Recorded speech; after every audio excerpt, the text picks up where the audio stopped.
নবী করিম সাল্লাল্লাহু আলাইহি সাল্লাম ইন্তেকালের 5 দিন আগে থেকে জ্বর আক্রান্ত হলেন, রোগাক্রান্ত হলেন, জ্বরে আর মাথার যন্ত্রণায় অস্থির হয়ে যেতে লাগলেন, বেহুশ হন আবার হুশ হন।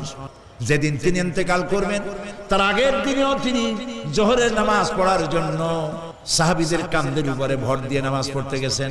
পা উঁচু করে নিতে পারেন নাই, পা টেনে টেনে নিয়েছেন।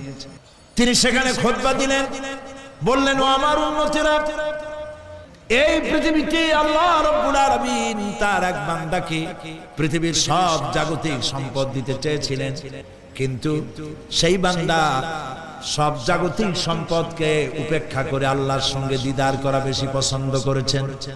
কেউ কিছুই বুঝলো না। হযরত আবু বকর রাদিয়াল্লাহু তাআলা আনহু খুব কাঁদতে লাগলেন। তিনি বুঝতে পেরেছেন যে এই পৃথিবীতে সমস্ত সম্পদ দিতে চেয়েছিলেন আল্লাহ যাকে, তার নাম বিশ্ব নবী। তিনি সবগুলো উপেক্ষা করে আল্লাহর সঙ্গে দিদার করা বেশি পছন্দ করেছেন। আমরা অতি তাড়াতাড়ি নবীজি থেকে নবীর এতিম হয়ে যাব। পরের দিন ইশার নামাজের ওয়াক্ত হলো, আযান হয়ে গেল, মসজিদে মুসল্লিরা ভরে গেছে, সাহাবায়ে কেরাম সব এসে গেছেন। হুজুরের জন্য বহুক্ষণ অপেক্ষা করার পর হযরতে আবু বকর রাদিয়াল্লাহু তাআলা আনহু তিনি ইমামতির জায়গায় দাঁড়ায় গেছেন। নবীজি বেহুশ অবস্থায় ছিলেন ঘরের মধ্যে। হুশ আসার পর তিনি হযরত আয়েশাকে বললেন, আয়েশা, মসজিদে নববীতে এখন কি হতেছে? তিনি বললেন, নামাজ হচ্ছে, লোকেরা আপনার অপেক্ষা করেছে, কিন্তু আপনাকে না পাইয়া দীর্ঘক্ষণ অপেক্ষা করার পর আপনাকে না পেয়ে আমার বাবার ইমামতিতে তারা নামাজ পড়তেছে, কিন্তু মুসল্লিদের মধ্যে কান্নার রোল পড়ে গিয়েছে। তাদের ধারণা হয়েছে নবীজির জায়নামাজে যখন হযরত আবু বকর দাঁড়ায় গেছে, নবীজির পিছনে নামাজ পড়া আর আমাদের কিসমতে হবে না। নবীজি বলছেন, আয়েশা রে, মসজিদে নববীর দিকের দরজাটা খুলে দাও, আমি নামাজের দৃশ্য দেখতে চাই। দরজা খুলে দেওয়া হলো। নবীজি কোন রকম মাথা উঁচু করে মসজিদে নববীতে নামাজের দৃশ্য নিজে অবলোকন করে আবার শুয়ে পড়লেন। হযরত আয়েশা লক্ষ্য করে দেখেন নবীজির চোখের পানি দিয়ে কোনা দিয়া পানি বেয়ে বেয়ে পড়ছে। হযরত আয়েশা প্রশ্ন করলেন, ইয়া রাসূলুল্লাহ, নামাজের দৃশ্য দেখি কাঁদছেন কেন? হুজুর বলেন, আয়েশা রে, এটা কোনো দুঃখের পানি নয়, আমি কাঁদতেছি এই জন্য, এই নামাজের জামাত কায়েমের জন্য তায়েফের ময়দানে অনেক রক্ত ঝরেছে, আবার উহুদের ময়দানে দান দান শহীদ হয়েছে, সাহাবায়ে কেরাম জীবন দিয়েছে। আজ আমি দেখতে পেলাম আমার উম্মতেরা জামাতে নামাজ পড়ছে। আমার ধারণা হলো ভবিষ্যতে কিয়ামত পর্যন্ত আমার উম্মতেরা এইভাবে জামাত বন্দী হয়ে নামাজ আদায় করবে। নবীজি আমার বেহুশ হয়ে বললেন, মসজিদে নববী থেকে আজ আর কেউ বাড়ি যায় না, সবাই কান্দে। আজ রাত বোধহয় নবীজি কাটাবেন না। মেয়েরা কাঁদতেছে, সাহাবায়ে কেরাম কাঁদতেছে, আজওয়াজে মুতাহারাত তারা কাঁদতেছে। নবীজির আবার হুশ হলো, তাকায় দেখেন ঘরের মধ্যে কান্নাকাটি, মসজিদে নববীতে কান্নাকাটি। সবথেকে বেশি কাঁদতেছেন মা ফাতেমা। নবীজি হযরত ফাতেমার কান্না দেখে ইশারা করলেন, কাছে আয়।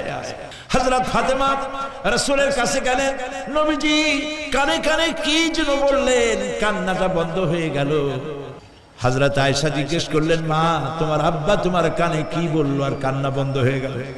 হযরত ফাতেমা বলে, আম্মাজি, আমার আব্বা আমাকে বললেন, মা ফাতিমা, তোমার কান্না আমার বরদাস্ত হয় না, কেঁদো না, আমি মৃত্যুর পরে সকলের আগে তোমার সাথে আমার দেখা হয়ে যাবে। হযরত ফাতেমা বলছেন, আম্মাজি, আমি বুঝতে পেরেছি আমার আব্বার এই কথার অর্থ কি। নবীজির ইন্তেকালের পরে আত্মীয় স্বজনের মধ্যে সবার আগে আমার মৃত্যু হবে আর আমার পিতার সাথে আমি মিলিত হতে পারবো। রাত যখন শেষ হয়ে এলো, নবীজির হুঁশ হয়েছে, তাকায় দেখেন হযরত জিবরাইল দাঁড়ানো। হযরত জিবরাইল নবীজির চেহারা মোবারকের দিকে তাকায় বলেন, আসসালামু আলাইকা ইয়া রাসূলুল্লাহ, আল্লাহ আপনাকে সালাম বলেছেন, আর আল্লাহ পাক জানতে চেয়েছেন আপনার মুখে আপনি কেমন আছেন। আল্লাহ জানেন আপনার অবস্থা কি, তারপরেও আপনার মুখে শুনতে চেয়েছেন আপনি কেমন আছেন। নবীজি বলছেন, জিবরাইল, বড় কষ্টে আছি, বড়ই যন্ত্রণা, বড়ই কষ্ট। হযরত জিবরাইল বলছেন, ইয়া রাসূলুল্লাহ, আজকে এক নতুন ফেরেশতা আমি সাথে করে নিয়ে এসেছি। এই ফেরেশতা পৃথিবীর কোন নবী অথবা কোন মানুষের কাছে যাওয়ার জন্য অনুমতি চায় না, আজ আপনার কাছে অনুমতি ভিক্ষা চায়। কাছে আসার জন্য। ওই ফেরেশতার নাম হচ্ছে মালাকুল মউত। হযরত মালাকুল মউত বলেন, ইয়া রাসূলুল্লাহ, এই পৃথিবীতে আদম আলাইহিস সালাম থেকে নিয়ে পর্যন্ত কোন মানুষের জান কবজের জন্য আমার অনুমতি চাওয়া লাগে নাই, আর কোনোদিন লাগবে না। আজ আমি আসার সময় আল্লাহ বলেছেন আপনার জান কবজের জন্য আমি যেন আপনার কাছে অনুমতি ভিক্ষা চাই। নবীজি বলছেন, আমি যদি অনুমতি না দেই তো কি হবে? হযরত মালাকুল মউত বলছেন, ইয়া রাসূলুল্লাহ, অনুমতি যদি না দেন আমি ফেরত চলে যাব, আমাকে সেভাবেই বলা হয়েছে। হযরত জিবরাইল বলেন, ইয়া রাসূলুল্লাহ, আল্লাহ রাব্বুল আলামিন আপনার দিদারের ইন্তজার করতেছে। নবীজি বলছেন, মালাকুল মউত, তুমি জান কবজের কাজ শুরু করো। মালাকুল মউত যখন কাছে এসেছে, রাসূল জিজ্ঞেস করলেন, আয়েশা, ঘরে যে কয়েক টুকরা স্বর্ণ ছিল সেগুলোর কি অবস্থা? ছোট ছোট 6 টুকরা স্বর্ণ ছিল। হযরত আয়েশা বলছেন, হুজুর আমি এগুলো রেখে দিয়েছি। হুজুর বলছেন, না, রাখতে পারবে না, আমার ইন্তেকালের আগে খয়রাত করে দাও। মুহাম্মদ সাল্লাল্লাহু আলাইহি ওয়াসাল্লাম আল্লাহর কাছে অবস্থায় উঠবে না যে তার ঘরের ভিতরে সোনা ছিল, দিয়ে দাও, খয়রাত করে দিয়ে দাও। হযরত মালাকুল মউত রাসূলের জান কবজ শুরু করে দিলেন। রাসূলুল্লাহ জীবনের শেষ কথা বললেন, আসসালাত আসসালাত ওয়া মালাকাত আইমানুকুম। আমার উম্মতেরা বিদায় লগ্নে বলে গেলাম, নামাজ নামাজ নামাজ ছেড়ে দিও। নবী করিম সাল্লাল্লাহু আলাইহি ওয়াসাল্লাম জীবনের শেষ কথা বলে গেছেন নামাজ। সেই নামাজে আমাদের যত সব অবহেলা, স্ত্রীকে নামাজ পড়ান, বউকে নামাজ পড়ান, ছেলে মেয়েকে নামাজ পড়ান। দোকানদার ভাইরা যখন আজান হয়ে যাবে দোকান বন্ধ করে দেন, আপনি আপনার কর্মচারীরা নামাজ পড়তে যান। আল্লাহ রাব্বুল আলামিন পরীক্ষার জন্য আমাদেরকে এই ময়দানে ছেড়ে দিয়েছেন। প্রশ্ন কি হবে আল্লাহ সব বলে দিয়েছেন। প্রশ্ন কি হবে? তোমার যৌবন, এ ব্যাপারে প্রশ্ন করা হবে। কোন পথে ইনকাম করেছো প্রশ্ন করা হবে। কোন পথে খরচ করেছো প্রশ্ন করা হবে। দ্বীনের ইলম যতটুকু হাসিল করেছিলে তার কতটুকু নিজে পালন করেছো, আর দ্বীনের দাওয়াত কতটুকু মানুষের কাছে পৌঁছায়ছো, প্রত্যেকটি ব্যাপারে কিয়ামতে আল্লাহর কাছে জবাব দিতে হবে। এই জন্য কবি বলছেন, আমল সে জিন্দেগি বনতি হ্যায়, ये जन्नत भी व जहन्नम भी, ये खाकी अपनी फितरत है, ना नारी ना नूरी। মানুষের জীবন আমল দিয়ে গঠন হয়, আমল দিয়ে জীবন গড়ে, নইলে এই মাটির তৈরি দেহ জান্নাত আর জাহান্নামের কিছু দিয়ে তৈরি হয়নি। আপনি ইচ্ছে করলে দেহটাকে জাহান্নামের জন্য উপযোগী করতে পারেন, ইচ্ছে করলে এই দেহটাকে জান্নাতের জন্য উপযোগী করতে পারেন। এটি আপনার ইখতিয়ারে আল্লাহ দিয়েছেন, আপনাকে বাধ্য করা হয় নাই যে সেজদা না দিলে ফেরেশতা এসে ঘাড়ের উপরে পিটাবে, সুদ ঘুষ জেনা করলে পরে ঠ্যাং পিটায় ভেঙে দেওয়া হবে। না, আপনি বাধ্য নন। আপনি সম্মানিত জীব, আল্লাহ সম্মানিত প্রাণী আল্লাহ পাকের, সেই জন্য মানুষকে বাধ্য করা হয় নাই, আপনাকে স্বাধিকার দেওয়া হয়েছে। চন্দ্র সূর্যের ব্যাপারে স্বাধিকার দেওয়া হয় নাই। পানি বলেন, পাহাড় বলেন, পাখি বলেন, চন্দ্র বলেন, গ্রহ বলেন, নক্ষত্র বলেন, সব জিনিস বাই হুক অ্যান্ড ক্রুক আল্লাহর হুকুম মানতে বাধ্য।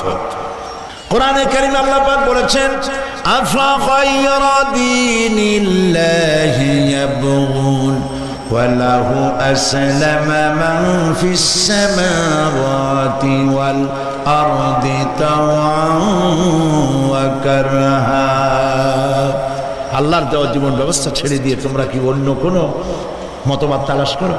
ওয়ালাহু আসলামা মান ফিস সামাওয়াতি ওয়াল আরদ, অথচ আকাশে যা আছে জমিনে যা আছে সব আনুগত্যের মস্তক আমার সামনে অবনত করে দিয়েছে। সুবহানাল্লাহ। মানুষকে আল্লাহ পাক ইখতিয়ার দিয়েছেন, ইচ্ছে করলে মাহফিলও আসতে পারেন, ইচ্ছে করলে সিনেমাও ঢুকতে পারবেন। অসুবিধার জন্য কিয়ামত, ওখানে হিসাব হবে। এখানে আপনি সূর্য চন্দ্র ফেরেশতা, ফেরেশতারও কোনো মাজাল নাই, কোনো ইখতিয়ার নাই আল্লাহর হুকুমের বাইরে কিছু করে। আল্লাহ যা করতে বলেছেন তাই করতে হবে, এর বাইরে এক চুলও নড়তে পারবে না। কিন্তু মানুষেরা করতে পারবে। মানুষ ইচ্ছে করলে নামাজ রোজা ছাড়তে পারে, ইচ্ছে করলে আল্লাহরে অমান্য করতে পারে। এইটা তার বিচারের জায়গা না, এটা হলো পরীক্ষার জায়গা। এখানে আপনি কামাই করলে ওখানে কিছু পাবেন, এখানে কামাই না করলে কিছু পাবেন না। যে কৃষক আষাঢ় মাসে শ্রাবণ মাসে জমিন চাষ করে না, পৌষ মাসে তার গোলায় ধান আসবে? পৌষ মাসে গোলায় ধান আসবে? কোনো পাগলও বলবে না যে তুমি তো চাষই করো নাই। তুমি জমিনে, তোমার জমিনের ফসল তোমার ঘরে আসবে কেন? এই দুনিয়ায় পরীক্ষা দিলে এখানে রেজাল্ট হয়, এখানে গাছ লাগাইলে এখানে ফল দেয়। কিন্তু মানুষের জন্য আল্লাহ পাক যে আমল তৈরি করেছেন, পরীক্ষা নেবেন, সেই পরীক্ষার রেজাল্ট এখানে হবে না। পরীক্ষার রেজাল্ট আউট হবে কোথায়? আখিরাত। এখানে আপনি যা কামাই করবেন এখানে রিটার্ন দেওয়া হবে না। এখানে যা কামাই করবেন সমস্ত কামাই 700 গুণ বর্ধিত আকারে কিয়ামতে আল্লাহ আপনার হাতে ধরাই দিবে। এখানে গাছ লাগাবেন, ফল লাগাবেন, এখানে পাবেন। আর আল্লাহর জন্য যেটা করবেন সেটার ফল, সেটার রেজাল্ট কিয়ামতে বাইর হবে। সুবহানাল্লাহ।